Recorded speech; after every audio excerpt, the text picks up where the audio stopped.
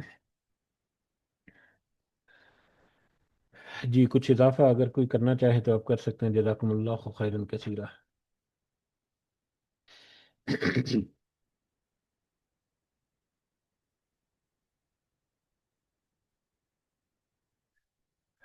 جی اختتام کی طرف بڑھتے ہیں، وقت جو ہے وہ بھی ہو چکا کافی۔ اس دعا کے ساتھ کہ اللہ تعالی ہمیں ہماری اس کوشش کو قبول و منظور فرمائے، ہمارے کہنے میں، سننے میں، سمجھنے میں اگر کوئی کمی بیشی ہے، کوئی اونچ نیچ ہے، تو اللہ تعالی ہمیں معاف فرمائے، اور ہماری ناقص سمجھ میں جو کوئی چیز اگر کوئی مس ہو گئی یا کوئی چیز گڈ مڈ ہو گئی، تو اللہ تعالیٰ سے دعا ہے کہ اللہ تعالیٰ اس کو ہمارے ذہنوں میں، ہمارے دلوں میں اپنی خاص مہربانی اور رحمت کے ساتھ اس کو واضح کرے، اور اس کو صحیح معنوں میں ہمارے دلوں میں اتارے، اور اس کے مطابق ہمیں اپنی اصلاح کرنے کی توفیق عطا فرمائے، آمین یا رب العالمین۔ ہمارے روزمرہ کے معمولات میں اللہ تعالیٰ اپنی خاص مدد اور خاص رہنمائی ہمارے ساتھ رکھے، کچھ پریشانیوں میں، کچھ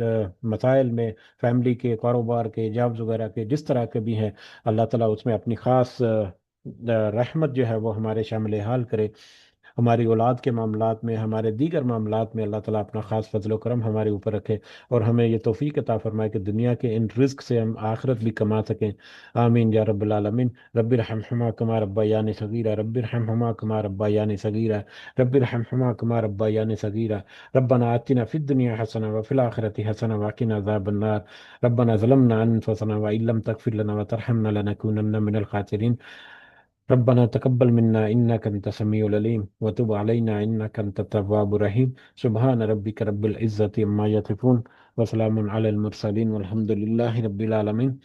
سبحانك اللهم وبحمدك أشهد أن لا إله إلا أنت أستغفرك وأتوب إليك، جزاكم الله خيرا كثيرا، السلام عليكم ورحمة الله وبركاته۔